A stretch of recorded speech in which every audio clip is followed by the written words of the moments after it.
All right. Welcome to Frank's Crypto Corner, where we bring you all kinds of news and information about cryptocurrency. Everything from mining the coin, staking the coin, using the credit card from BlockFi to get rewards back in Bitcoin, all kinds of good stuff. This is going to be a 2-minute video. The Aping Drip, real quick announcements. They just changed it. Literally, you have to do Drip and BUSD, and you have to merge your tokens together on PancakeSwap. You're not going to be able to basically just do it with Drip.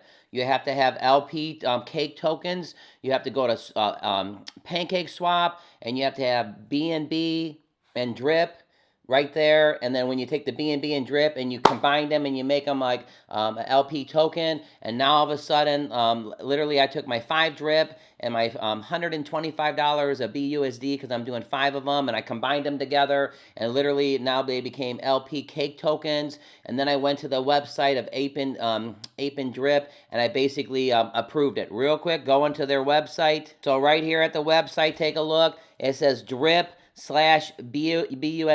I mean, it's launching in 23 minutes. I'm sorry that I'm launching this right this second. I just figured this out for myself. Look, my wallet's got 13.1 Drip BUSD. You have to go to PancakeSwap. Right here, PancakeSwap.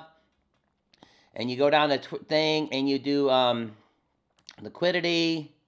And then when you do the liquidity, right there I did the BUSD and Drip. You have to add the liquidity. I don't have a lot of time to go through it real quick because it launches in 23 minutes, but I just wanted to show you, you have to make Drip BUSDs in order to do this. So again, Frank from Frank's Crypto Corner, a real quick one, everyone. All right, don't forget to hit the like button and subscribe to the channel. Hey, everybody, it launches in 23 minutes. You got 23 minutes to do this.